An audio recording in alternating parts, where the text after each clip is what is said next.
안녕하십니까. 매일 아침 조간신문의 주요 기사를 딱딱 풀어서 해석해드리는 조간딱풀 9월 27일 화요일에 인사드립니다. 윤석열 대통령은 뉴욕 발언에 대해서 어제 도어스태핑에서 사실과 다른 보도로 동맹을 훼손하는 것은 국민을 위험에 빠뜨린다 이렇게 이야기를 했죠. 그리고 또 진상규명도 이야기를 했습니다.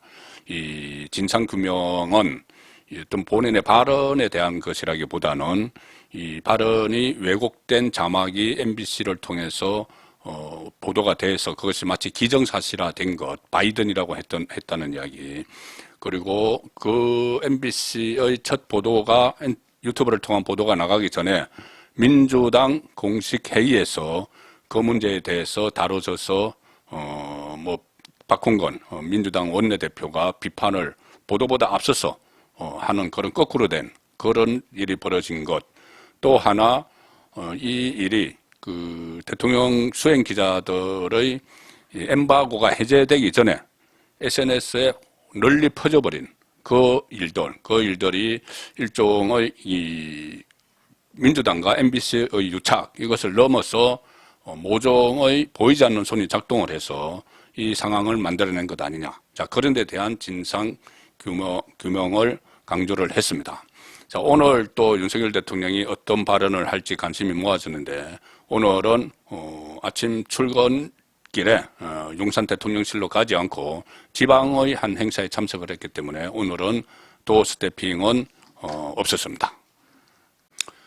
반정부 논조를 띠고 있는 한겨레 신문과 경향신문, 진보좌파 성향의 두 언론은 지금 윤석열 대통령의 발언을 계속 확대 재생산하는데 많은 지면을 할애를 하고 있습니다. 일면 톱부터 어제 대전 현대 아울렛에서 불이 나서 희생자가 나오는 그런 참사도 겪었는데, 자, 이 사건을 일면 톱으로 이 사건이 아니고 이 사건을 밀어내고 이 윤석열 대통령 발언을 일면 톱으로 게재를 하고 있습니다.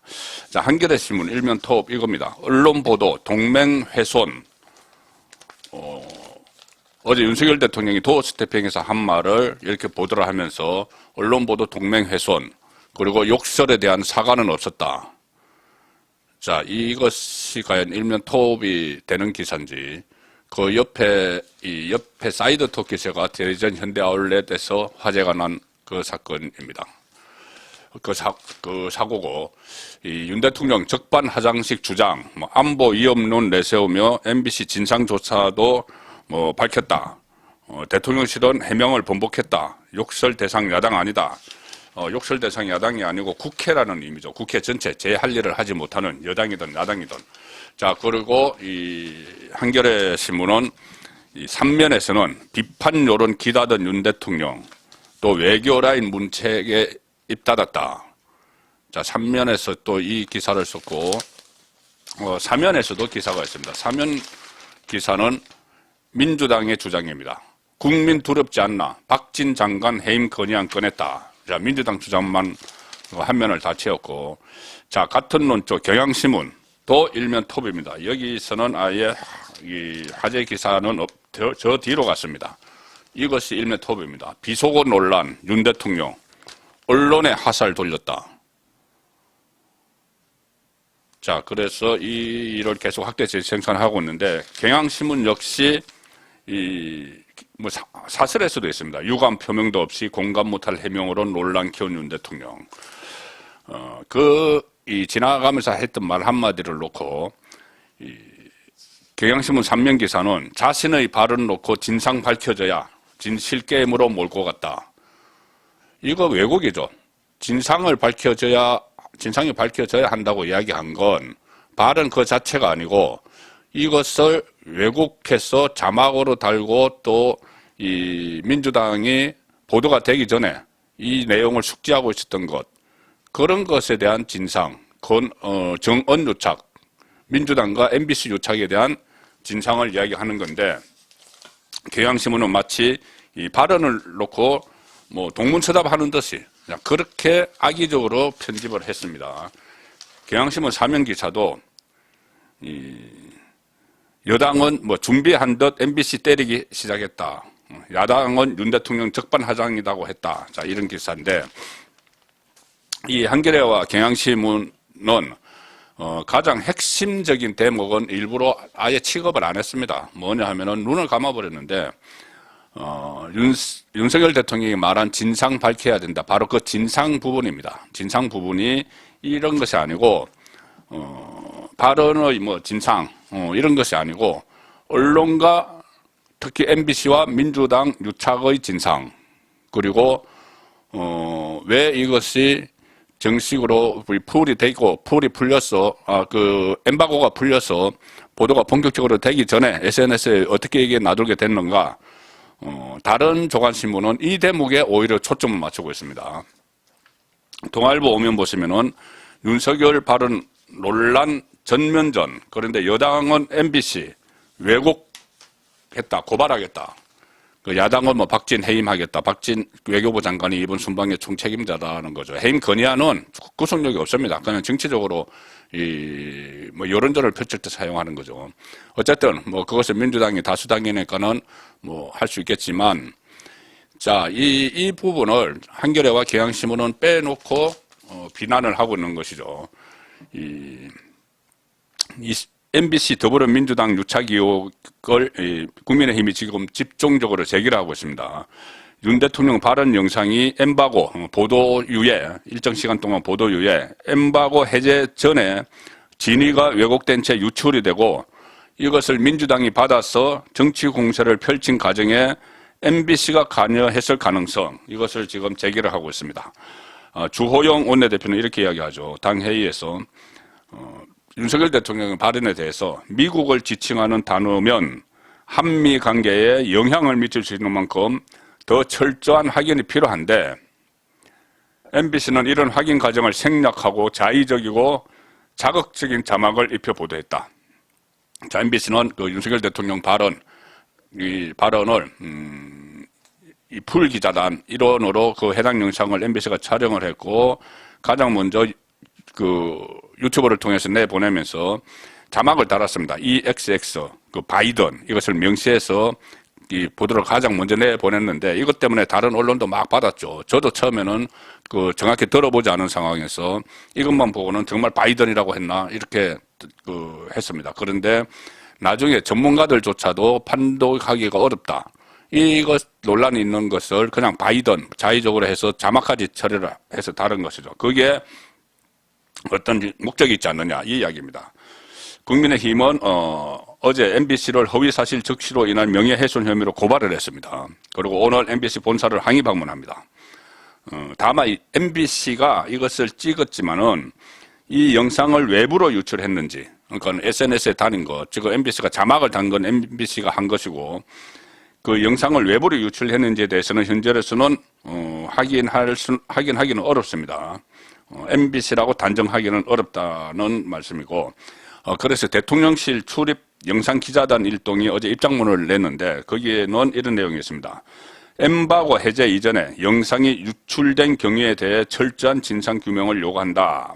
수사를 통해 꼭 밝혀야 할 대목으로 이 부분이 남았는데, 수사를 할 것은 두 가지죠. 하나는 어차피 국민의힘이 MBC를 고발을 했으면은 수사당국에서 이 발언이 어떤 발언이었느냐, 이것을 밝혀내야지 그러니까 명예훼손 여부가 판정이 나기 때문에 이것을 밝혀낼 겁니다. 그러니까 바이든인지 날리면인지 이런 부분이 지금 뭐 경찰에 밝혀낼 수 있을지는 모르겠지만, 지금 전문가들 사이에서도 막 엇갈리고 있죠. 자, 어쨌든 그 부분이 하나 밝혀내고, 더 정치적으로 과연 이것이 어떤 목적에서 누가 이것을 SNS에 유출을 했는지, 자, 그 부분도 앞으로 좀 밝혀내야 되고, MBC가 자막을 다는 과정에서 어떤 또 일이 있었는지, 그리고 그 자막을 단 유튜브 방송을 내보내기 전에 민주당 박홍근 원내대표가 그 관련된 내용을 당 공식 회의에서 했는데, 누구로부터 그것을 받았는지. 자, 조선일보는 그게 초점을 맞추고 있습니다. 윤석열 발언 영상 엠바고 해제 전에 유포가 됐다. 그래서 기자단에서는 진상 규명을 지금 요구를 하고 있습니다. 지금 시간대별로 이것이 쫙 정리가 되어 있습니다. 조선일보에서 시간대별로 정리를 했는데 이해가 안 되는 점이 상당히 많습니다. 저도 청와대 출입을 하면서 해외 순방을 여러 차례 가서 뭐 기사 송구도 하고 풀 기자도 나가서 풀 기자는 이 대표로 나가서 취재를 하는 기자죠. 이번에 같은 경우에 한 73명의 기자가 갔기 때문에 전부 다 같이 취재를 할 수가 없으니 대표로, 가령 예를 들어서 뭐 팬 기자라고 합니다. 예를 들어 신문 기자들, 또 방송 기자들 중에서도 리포터를 하는 기자들, 팬 기자들과 또 영상 카메라 기자들 이렇게 조를 맞춰서 이 조를 짜서 나가서 대표적으로 취재를 해서 그 취재한 내용을 기자실에 프레스센터에 공유를 하는 그 시스템이 풀 기자 제도입니다. 자, 그래서 이거 해가지고 오면은 이 영상 같은 경우는 대통령 발언이 들어간 영상은 취재기자, 그러니까 팬 기자가 작성한 취재 풀, 최종본이 기자단에 공유될 때까지 영상은 엠바고가 됩니다. 그때까지는 보도를 할 수 없게 됩니다. 그런데 그것이 세워나갔다는 거죠. 지금 윤석열 대통령 뉴욕 발언 보도에 대해서 지금 논란이 진상을 둘러싸고 논란이 일고 있는데 윤석열 대통령이 이것을 규명을 해야 된다고 하는 부분이죠. 정치권의 공방은 현재 두 가지입니다. 하나는 관련 내용을 처음 보도한 MBC가 정확한 내용을 알아듣기 어려운 상황에서 어떻게 윤석열 대통령이 바이든 대통령과 미국 의회를 명시한 발언을 했다는 자막을 달게 됐는지, 더불어민주당 박홍근 원내대표가 MBC 보도에 앞서서 이 내용을 공식 회의에서 거론했는지, 자, 이 두 가지입니다. 대통령 순방 취재 기자단이 촬영한 풀 영상이 언론 보도 이전에 다른 경로로 인해서 온라인에 먼저 유포가 됐습니다. 이 언론 보도 전에 이 풀 영상, 이 영상에 접근할 수 있는 사람은 방송사 관계자뿐이 없죠. 그래서 이 때문에 보도 목적으로 취재된 영상이 인터넷에 먼저 유출된 경위, 목적에 대한 논란이 커지고 있다. 뭔가 체계적으로 움직이다는 느낌이 듭니다. 어느 방송사든지 뭐 MBC든지 다른 방송사든지 이것을 딱 가지고 이 대목을 보고 이 XX 바이든 이렇게 달아서 자, 이거 우리 한 건 터뜨리자 해서 이 민주당 쪽과 공유를 하고 또 다른 경로를 통해서 SNS에 막 퍼지게 하고 어떤 뭔가 보이지 않는 손이 작동했을 가능성, 그리고 그 사이에 이 기자단이나 방송사 안에서 밀정, 어제 김행 비대위 위원이 밀정 이야기를 했죠. 일종의 스파이 노릇을 한 사람이 있지 않느냐, 그런 생각이 듭니다. 대통령 발언이 들어간 영상이 엠바고가 적용된 시간이 엠바고가 적용됐다가 해제된 게 9시 39분인데 그런데 9시 33분에 그보다 앞서서 엠바고가 해제되기 전에 9시 33분에 민주당 박홍근 원내대표가 당 회의에서 관련 내용을 처음 언급을 합니다. 먼저 풀 최종본이 언론에 배포돼 엠바고가 해제된 시점 9시 39분보다 6, 7분 빨리 나온 발언이죠. 그러니까는 다 알고 있었다는 이야기죠. MBC에서 보도할 것까지 다 알고 있었다는 이야기입니다. 그리고 오전 9시쯤에는 그거보다 앞에 9시쯤에는 온라인 커뮤니티에 이런 내용이 올라옵니다. 바이든을 모욕하는 발언이 우리 취재단 영상에 잡혔다고 한다. 상상도 못할 워딩이다. 이런 글이 올라왔고 또 이 글 작성자가 다시 9시 18분에 아직 엠바고가 해제되기 전인데 일단 MBC는 내보낸다고 한다. 현지 대통령실 출입 기자 전원 뭐 이런 식으로 했는데 이것이 신빙성이 있다면은 현지 대통령실 출입 기자들 중에서 뭐 여기에 대해서 이 상황을 정확히 알고 있는 그런 사람이 지금 있을 수가 있다는 겁니다. 그리고 중앙일보는 야당 이런 제목을 달았습니다. 같은 내용인데 야당이 이 MBC 보도 전에 비판을 했죠. 박홍근이 MBC가 보도하기 전에 비판을 했는데 이것은 정언 유착, 정치와 언론의 유착해서 정언 유착을 해서 대국민 보이스피싱을 한 것이다. 이런 여권의 입장을 제목으로 달았습니다. 보이스피싱, 국민에게 보이스피싱한 거다. 이런 제목을 달아서 가짜 제목이죠. 가짜 자막이죠. 여권은 MBC가 미끼를 만들고 야당이 낚시를 했다. 대통령 지지율 재하락에 지금 강경하게 선회했다. 지금 대통령 지지율이 모처럼 반등이 되고 있었는데 이런 이 가짜 자막, 이 가짜 뉴스 이번에 이것뿐이 아니고 윤석열 대통령이 해외에 갔을 때 조문 문제부터 시작해서 가짜 뉴스들을 막 쏟아냈죠. 민주당과 그 주변의 스피커들이 막 쏟아냈는데 그것을 제가 정리를 해드린 적이 있습니다. 그리고 이 대통령실은 XX 이것도 야당 지목 아니다 이렇게 해명을 했습니다. 국회 전체를 싸잡아 이야기했다는 의미죠.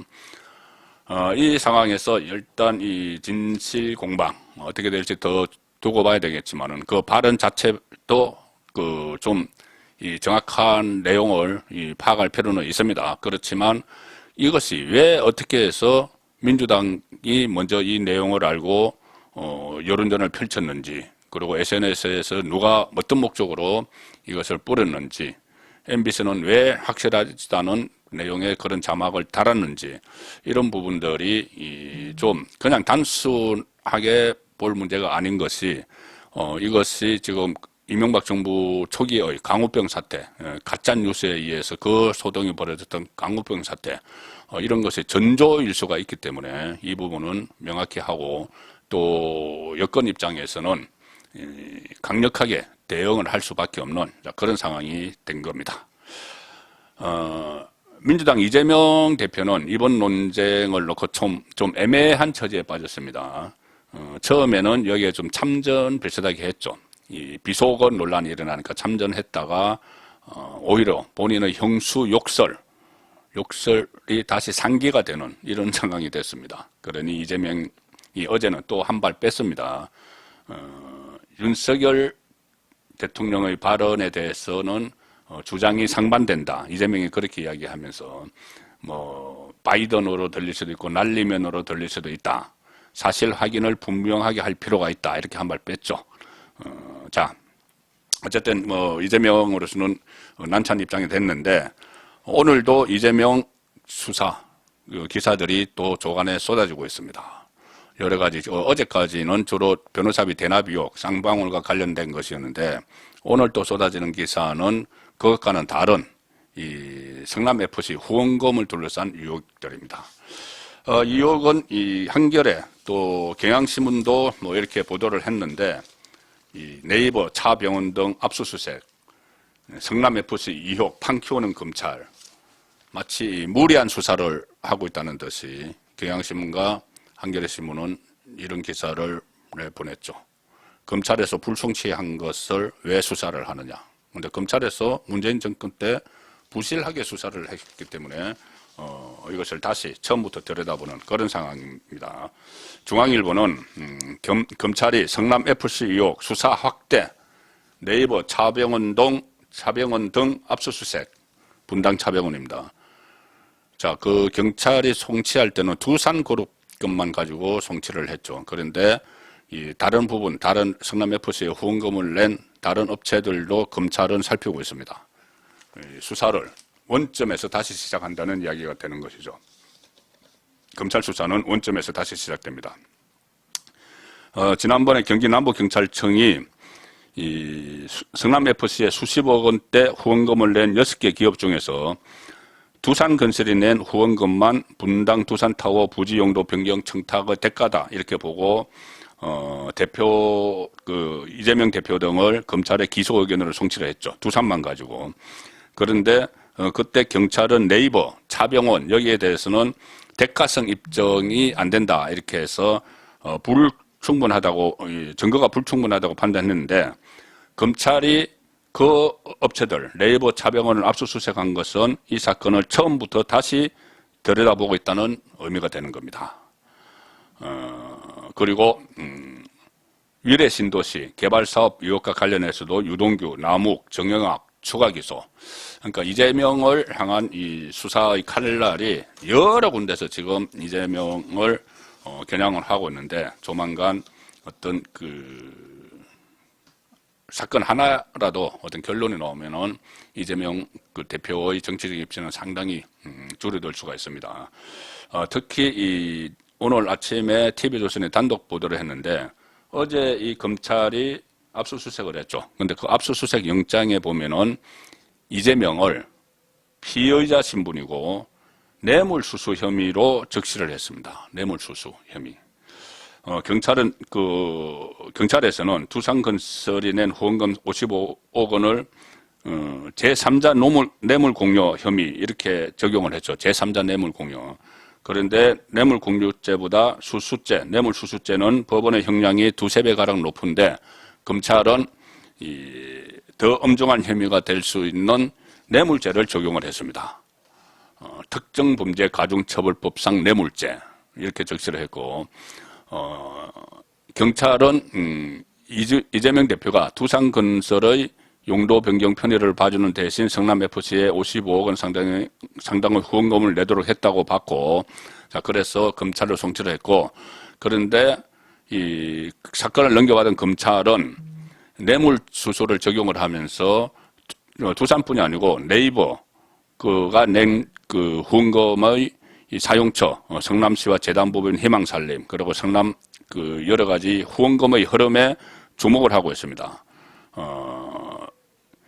이 검찰은 기업의 후원금을 통한 정책 홍보가 막 일어났는데 그것이 이재명 대표에게 건너간 무형의 이익으로 보고 있다는 거죠. 무형의 이익. 직접 성남FC가 거둔 후원금이 이재명에게 돈으로 가지는 않았더라도 이재명이 본인이 이 공동은행장으로 있었던 성남시장 시절에 뭐 롤링 주빌리 은행 또 이런 것들 뭐 여러 가지가 있는데 거기서 정책 홍보가 이루어졌기 때문에 이재명 대표에게 건너간 무형의 이익이 있다는 거죠. 그래서 이 법조계에서는 대법원 판례를 보면은 금전이나 유형의 이익뿐 아니라 무형의 이익도 뇌물로 판단하고 있다 이렇게 보고 있습니다. 그래서 아주 죄가 무거운 그 뇌물죄를 검찰이 포착을 하고 들여다보고 있기 때문에 상당히 이재명으로서는 정말 사법 리스크가 목전에 다가온 것 같습니다. 이준석 전 국민의힘 대표, 제가 어제도 그 말씀을 드리면서 윤석열 대통령의 뉴욕 발언에 대해서 지금 말을 한마디도 안 하고 있었죠. 그런 분석들이 나왔습니다. 지금 윤리위 제명을 앞두고 있는데 이 제명이 내일 될지 좀 연기될지는 모르지만 어쨌든 제명을 앞두고 있는 상황에서 괜히 이렇게 이 윤석열 대통령을 다시 비판을 했다가는 불이익을 당할 것 같으니 침묵을 하고 있다. 이런 보도들이 나왔습니다. 저도 그렇게 말씀을 드렸고 그렇게 되니 이준석이 어제 밤에 한마디 했습니다. SNS에 글을 올려서 밤에 페이스북에 올린 글에서 뭐 들리느냐 안 들리느냐의 문제에 있어서 곳곳에서 고물가 고환율에서 파생된 경보음이 울려온다. 이 경보음이 들리느냐 안 들리느냐가 더 중요하다. 민생 경보음이 더 중요하다. 자, 이게 이준석이 할 말은 아니죠. 지금 그 윤석열 정부 출범하고 나서 집권 여당에서 아무 일도 하지 못하도록 이렇게 소동을 일으킨 이준석이 이런 뭐 민생 이야기를 할 자격은 없는 것 같습니다. 조간 딱 풀렸습니다.